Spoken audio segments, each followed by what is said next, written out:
nguva yekunamata, moyo unovawa, touya kuna Jesu ponesi wedu, nekutenda touya kuchishangu chedu. Ora pawa wakaneta, shakana kakuwayo, mukunamata, tino komborerwa. Ora pawa wakaneta, shakana kakuwayo, nguva yekunamata, tenzi oswedera, anetsitsi kunzwa vana vachichema, zvese tinozviisa pamakumbo ake. Ora pawa wakaneta, shakanaka kuwayo, mukunamata, tinokomborerwa. Ora pawa wakaneta, shakanaka kuwayo, nguva yekunamata, apo vanoyedzwa, toisa kuna tenzi anobatsira, nemoyo wekunzwira, obvisa zvinetso. Ora pawa wakaneta, zvakanaka kuwayo, mukunamata, tinokomborerwa. Ora pawa wakaneta, zvakanaka kuwayo, panguva yenamato, tinomusimbira, zvikomborero zvese tinozviwana, mukusimbira iye hamuna dambudzo. Ora pawa wakaneta, shakanaka kuwayo, mukunamata, tinokomborerwa.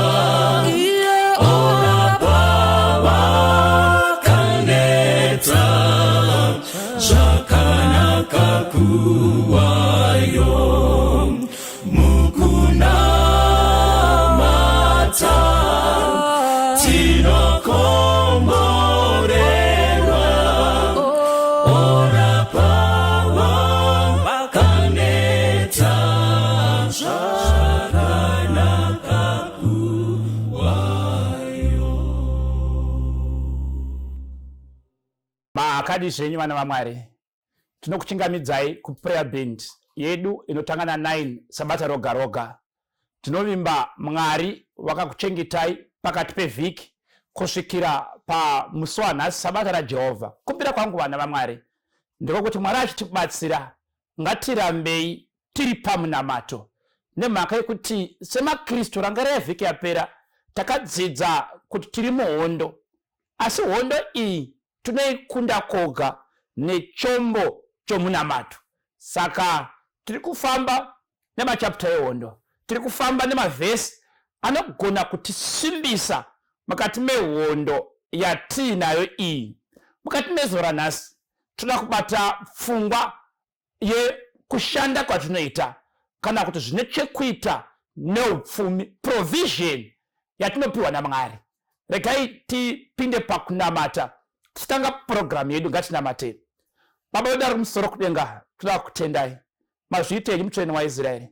Matitendera kuwana rimwe zuva zvakare rekuva nenguva yekunamata nekukumbira kwamuri. Kumbira kwedu isho kudenga. Tibatsirei Mwari mukati mezora nhasi. Tigone kudurura mwoyo yedu pamberi pomuchinjikwa. Mapedza kudaro Mwari, tinokumbira kuti matikomborera. Tikombore zvakare mukati mevhiki yatakatarisana nayo. Vamwe tichaenda kumabasa, vamwe hatina mabasa. Vamwe tinawo kare, asi tinazwa kumira zvakanaka. May you provide everything that we need. Kuti Mwari mutitungamire, mutiitire zvakanaka. May you help us to be people of prayer, coming closer to you, having a strong relationship in name. Nokuti muri baba vedu. Nezera Jesu Kristu muponesi tonamata. Amen. Toda kutenda. Saka prayer band yedu mamiriro yanenge yakaita. Panguva ino tinengori nenguva shoma mukati mezora nhasi yatinogona kutsaura kuisa parutivi yekuti titsvake chiso chaMwari mumunamato. Saka tichangoverenga mavhesi maviri andinawo pamberi pangu apa. Bhuku yaJob chapter 1 nebhuku yaGenesis chapter 32. Pane zvoda kuti tidzidze ipapo maringe nemaprayer points atiinawo mukati mezora nhasi. Rangarai pfungwa iyi vana vaMwari. Tiri kunamatira mafinancial battles. Saka hondo yatiri kurwa nezvayo pamunamato vana vaMwari mukati mezora nhasi inyaya yechekupfeka, inyaya yezvekudya, inyaya yemafizi evana, inyaya yepekugara, inyaya yekuti Mwari vakatiropafadza kuti tinofanira kushanda mazuva ose. Asi kushanda uku kunotibatsira kuti tiwane chekudya, tiwane chekuchengeta vabereki nacho. Saka mukati mezora nhasi tinoda kuti Mwari atirwire nyaya dzemafinances.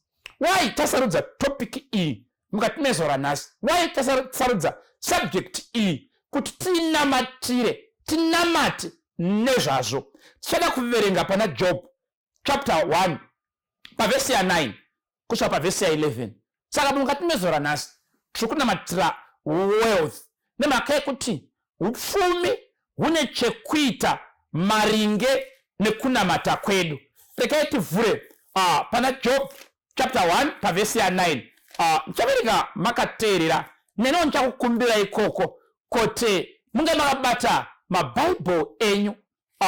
Tiverenge pamwe chete tiwane inspiration kubva mukati meshoko raMwari nekuwana simba rekuswedera page kuna muponesi panguva yatiri pamunamato, panguva yamangwanana nhasi. Regai tiverenge pana Job chapter 1 pavhesi ya 9 kusvikira pavhesi ya 11. Pfungwa iri pachapter 1 yaJob. Ndiye nainzi Job. Job anga ari murume anga ari panyika yeUzi. Bhaibheri richimutsanangura murume uyu rinoti anga akarurama, anga akakwana, aitya Mwari achinzvenga zvakaipa. Zvakare Bhaibheri rinoendera mberi chiti Job anga ari munhu mukuru pakati pavanakomana vekumabvazuva. Rinoenderera mberi Bhaibheri nekutsanangura uwandu hweupfumi hwemuranda ainzi Job anga ari paUzi. Saka pamavhesi ekutanga mana mubhuku raJob panobatwa zvinhu zviviri zvakaratidza kuti Job anga ari outstanding pachirungu, kuti anga ari munhu akamira panzvimbo yake oga. Number 1, anga akarurama, anga akakwana, aitya Mwari, achinzvenga zvakaipa. Ndo pati yekutanga. Pati yechipiri Bhaibheri rinotsanangura pfuma yake. Pavhesi ya 3 rinoti uye pfuma yake yakasvika makwai ane zviuru 8 namakamera ane zviuru 3 nemombe dzakaringana majoko ana 500 namakadzi embongoro ana 500 navanhu vazhinji paimba yake. Naizvozvo munhu uyu wakanga ari mukuru pakati pavana vamabvazuva. Saka bhuku yaJob nhanganya yacho kana kuti introduction ndeyemurume anga ari mutsvene aine zvinhu zvake. Asi pavhesi ya 9 Bhaibheri rinotiro pachapter 1 ipapo Satani akapindura Jehovha akati, Jobho unotya Mwari pasina here? Hamuna kumupoteredza here norumhanda iye neimba yakeyo nezvose zvaanazvo pamativi ose? Makaropafadza mabasa amavoko ake, uye pfuma yake yakawanda panyika. Asi tambanudzai henyu ruoko rwenyu zvino murove zvose zvaanazvo, ipapo iye uchakushovorai pachena. Saka Bhaibheri riri kutsanangura Satani achienda pamberi paMwari. Unotsanangura kuti Mwari pfuma yaJobho yakawandisa. Saka Satani ane pfungwa yekuti Mwari akabvisa zvinowanikwa naJobho, upfumi hwaJobho, zvinorarama Jobho achishandisa, Jobho achasiya Mwari pachena, achatuka Mwari pachena, achasiya zvekururama, achasiya utsvene hwaanga ainawo. Saka pfungwa yake iri kudapo ndeyekuti chiKristu chako chine ukama hwachinacho nebasa rawakapiwa naJehovha, neng'ombe nembudzi nehuku dzawakapiwa naJehovha. Bhaibheri riri kuburitsa pfungwa yekuti kana huku dzako dzikafuma dzisipo dzose, unosara uri muKristu akadini. Saka argument yaSatani ndeyekuti upfumi hwemutsvene hukabatwa zvinonovhiringa ukama hwake naMwari. Saka nemhaka izvozvo pfungwa iyi inoqualifya kuti titsaure nguva yekuinamatira. Tiri toserawo naMwari. Zvinokodzera. Saka Satani ari kuti chiri kuita kuti Jobho aramba ari muKristu imhaka yekuti makamuropafadza, imhaka yekuti ane zvinhu zvizhinji zvamakamupa. Saka zvaakuita sezvinonzi utsvene hwaJobho hune chekuita neupfumi hwaainawo. Saka mukati mezuva ranhasi iwe semutendi unogona kutowana maprayer points pamavhesi waya chete kuti unogona here kuramba wakamira uramba uri mutsvene. Saka Jobho ari kubata magrupu maviri evatendi. Gurupu rekutanga nderevanhu vakaropafadzwa kare naMwari, vane zvinhu, vanogona here kuramba vakamira pamberi paMwari. Number 2, avo vasina zvinhu vanogona here kuenda kuna Mwari, Mwari akavapa. Saka magurupu maviri anogona kuclassifyiwa mukati menharaunda yatigere kuisa mapoka maviri: vanazvo nevasina. Vanazvo vanofanira kuramba vari pedyo naMwari, kana zvaenda vanofanira kuramba vari pedyo naMwari. Vasina vanofanira kuenda pedyo naMwari, pavanozviwana vanofanira kuramba vari pedyo naMwari. Saka ndo pfungwa yada kuti tinamatire mukati mezuva ranhasi. Pfungwa zvakare yada kuti tibate inyaya yemaropafadzo abudiswa pavhesi ya10 yaJobho. Satani paari kuti imi Mwari makaropafadza mabasa amavoko ake. Saka case study yatichabata pamusoro pekuropafadzwa kwemabasa emavoko iri pana Genesis 32 verse 13 to 16. Ipapo pakarondedzerwa upfumi hwanga huina Jacob mwana waIsaac muzukuru waAbrahama. Titosere kuitira kuti mumuziye Jacob zvakare Bhaibheri achimutsanangura ndiye Israeli. Saka regai tikasike kuti tipinde panguva yemunamato. Genesis 32 verse 13 to 16 pari kutsanangurwa upfumi hwakatsaurwa sechipo naJacob achida kunopa Esau mukoma wake kuti amuregerere. Tiritosere. Saka regai ndierenge verse 13 kutiyo akavatapo usiku ubwo akatora zvimwe kune zvaakanga anazvo kuti chive chipo kuna Esau mukuru wake, zvaiti nhunzvi dzembudzi dzina 200 nenhongo dzina 20 namatunzvi amakwai ana 200 namakondobwe ana 20 namakamera ana amakamera ana 30 nemhuru dzawo nemhou dzeng'ombe dzina 40 nehando dzeng'ombe dzine 10 namakadzi embongoro ana 20 nemhuru dzine 10 akazvipa mumaoko avaranda vake boka rimwe nerimwe riri roga. Akati kuvaranda vake, yambukai pamberi pangu musiye runhambo pakati peboka rimwe nerimwe. Saka ndiJakobho ari kutora chipo achida kuchipa mukoma wake Esau kuti awane nyasha sekukumbira kwaakaita kumavhesi ekutanga ari pachapter 32. But fungai kuti muone wana waMwari ndiye kudai.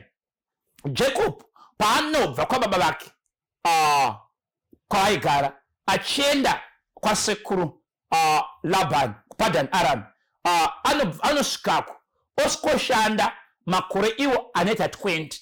Makore 7 ekutanga anoshandira mudzimai Leah. Makore 7 echipiri anoshandira zvakare mudzimai Rachel. Makore 6 ndio aanoshanda kureiza upfumi hwake. Tangosamaraiza asi vanamati mamembers eprayer band munogona kunozvidonongodza munonozviwana izvozvo.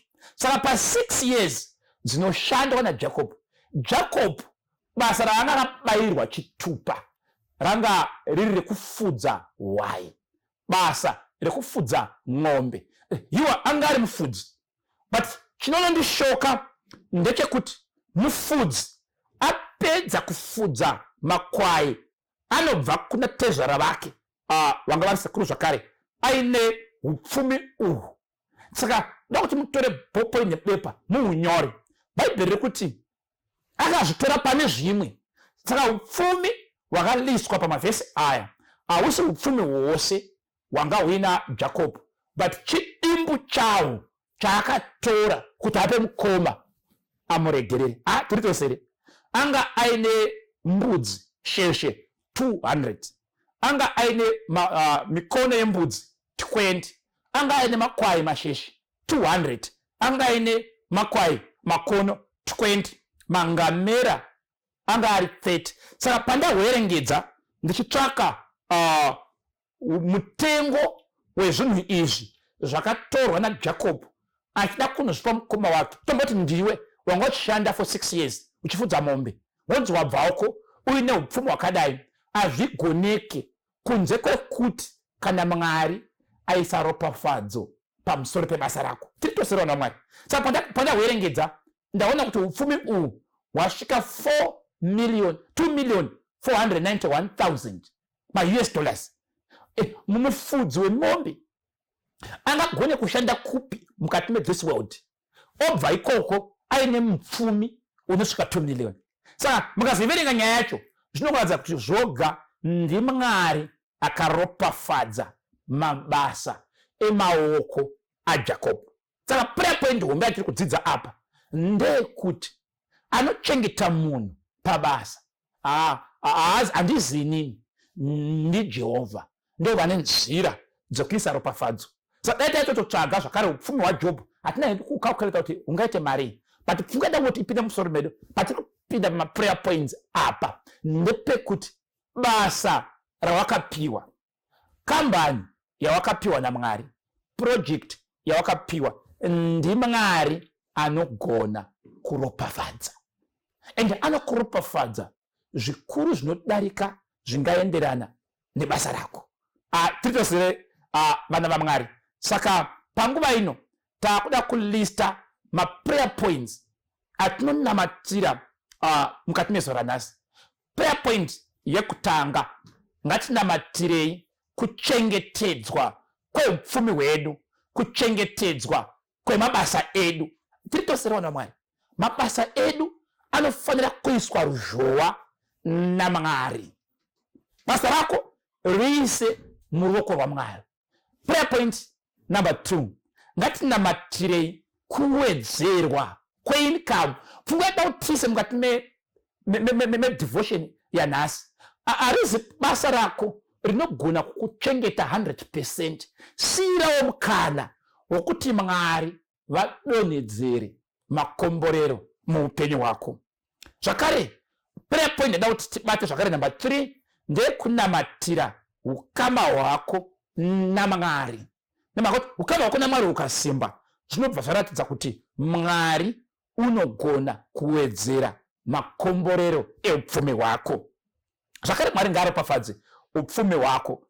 Ende zvakare Satani haafari nebasa rawinaro, haafari neupfumi hwawakapiwa naMwari. Saka panguva ino toda kuti timbopinda pakunamatira this area, but patinenge tichina mberi nemaprograms edu, ndichadzenge ndichikumbirawo kuti mutumire maprayer request achiuya kuno tichimanamatira, ndomaisa zvakare kuvateereri vedu vachinamatira zvatinokumbira pamberi paMwari. Saka ngatimanamatirai maprayer points aya atawana pamavhesi ataverenga, asi tinozoda kukumbira maprayer points anobva kwamuri achiuya kwatiri. Saka tapedza kunamata ndichakupai nhamba dzedu dzatinotumira maprayer request padziri. Ngatinamatei. Baba vedu vari kumusoro kudenga, naJesu Kristu muvambi nomukwanisa kutenda kwedu, imi mutsvene waIsraeri, Mwari akatendeka, the Lord God who is merciful. Namatira Mwari mumabasa evana venyu panyika yenyu Jehovha. Tiri mumagurupu maviri, kuna vamakapa mabasa kare, kuna vamuchigere kupa. Vamakapa mabasa kare Mwari, rambai muchivaropafadza, chengetedzai, muise ruzhowa paupfumi hwamakavapa. Vasitorina zvachose Mwari, varangarirei, muvazarure mukana, nokuti imi ndimi Jehovha munoropafadza basa remaoko evana venyu. Tinokumbira chokudenga kuti tinozviziva kuti wakaipa haafariri maropafadzo amakatipa, asi Mwari mudzivisei, mumushayise mukana mukati meupenyu hwedu, nokuti muri baba vedu. Kumbira kwatinako Mwari, tinokumbira isho kudenga kuti muise ropafadzo noruoko rwenyu rwunoera pamusoro pema zvamakatipa, nokuti muri baba vedu. Namatira isho kudenga vane maprojects ekurima, vane maproject ema white collar jobs, vane muservice industry, vari muproduction. Mwari vashanyirei panguva ino. Kumbira kwevana venyu Mwari kunzwike mugokugamuchira, nokuti muri baba vedu. Nezita raJesu Kristu muponesi wedu namata. Amen. Toda kutenda. Saka patiri kuenderera mberi neprogram yedu, vana vaMwari, tinga tichikumbira kuti mutumire maprayer request enyu makasununguka kusayisa zita, so that tinongonamata tomaisa pamberi paMwari, Mwari vachitiitira zvakanaka. Saka nhamba dzamunoshandisa pamaprayer request edu i263 775 460-175. Ndichadzokorodza kuitira kuti zvimwe pada ndadaidza nokumhanya 263 775 460-175. Saka munongotumira monyora kuti prayer request yangu paprogram yeprayer band inoitwa nenguva dza9. Nemhaka yekuti patinenge tichifamba tichinamatira maprayer request aya, toda kukumbira Mwari kuti atinzwe, tozova nenguva yatinokupai feedback yematestimony, imi matizivisa kuti prayer request iya yandakatumira musi wakati Mwari akanzwa akaipindura. Saka kana tikadaro zvinoita zvakanaka. Saka mukati mezvara nhasi pasegment ishi, nemhaka yekuti sevana vaMwari tiri pamastages akasiyana eupenyu. Tine vachangopedza chikoro, tine vakapedza chikoro kare.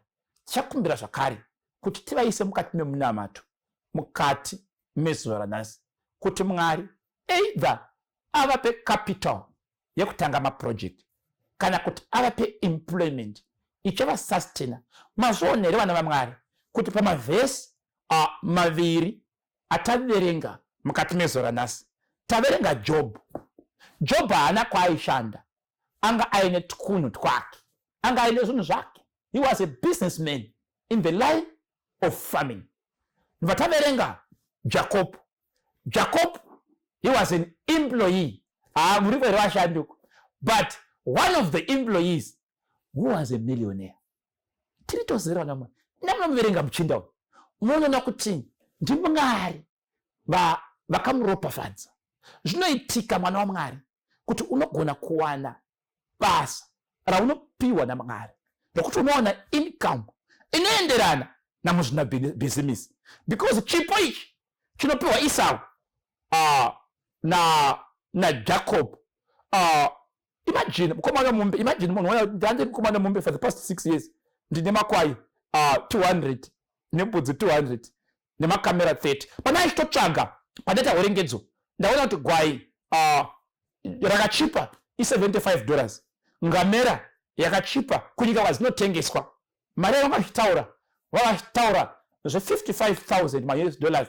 Vamaona kuti the latest Mercedes Benz. An employee ane mabenzi 30.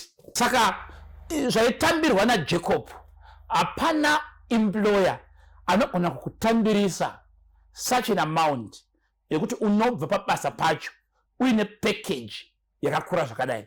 Asi zvinoitwa koga nomunamato.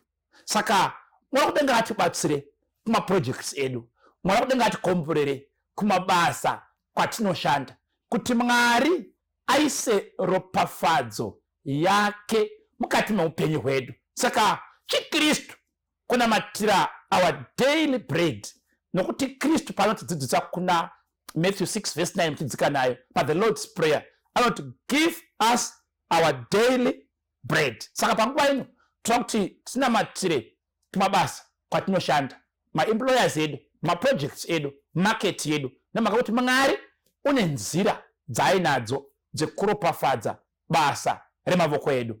Ngatinamateni. Baba wedu ari kumusoro kudenga, Mwari akatendeka, mutsvene waIsraeri, mazviitenyu Mwari nemacase study maviri atadzidza, Job naJacob. Job hakuna kubasa kwanyorwa kuti aienda, akafanana musina business, asi Mwari makamuropafadza. Jacob aishanda ari mufudzi wemombe, asi zvamakamuropafadza nazvo, even vana vashanda namakambani mahombe mazuva ano havagoni kusvika pakasvika naJacob. Chatinotsvaka mukati mezora nhasi Mwari iropafadzo iruoko rwenyu pamusoro pezvose zvatinobata.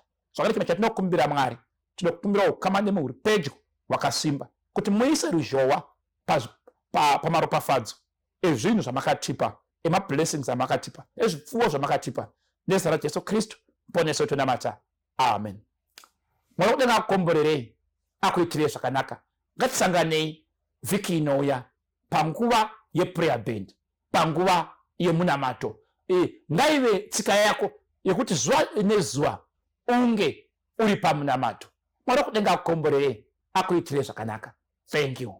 Rukariro ulo rwangu rusimbire kuna Kristu, andinawiri nemunhu asimuzita raJesu. Ndinomira kuna Jesu, ndiye domboneyo yangu, zvimwe ndichanyura zvangu, kuti awigwa ngedima, tsitsi dzake ndogarira, mumwepo huru yesimba, ruoko rwake ndobata.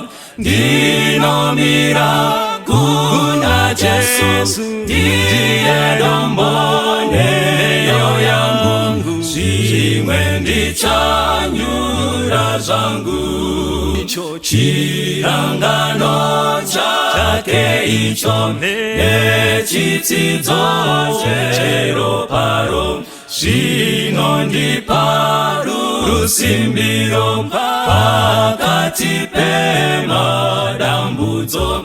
Ndinomira kuna Jesu, ndiye domboneyo yangu, zvimwe ndichanyura zvangu. Apo anenge ouya netsuri ichazoridzwa, ndinoda kuti ndimire naJesu parudyi rwake. Ndinomira kuna Jesu, ndiye domboneyo yangu, zvimwe ndichanyura zvangu. Ndinomira kuna Jesu, ndiye domboneyo chimwe ndicha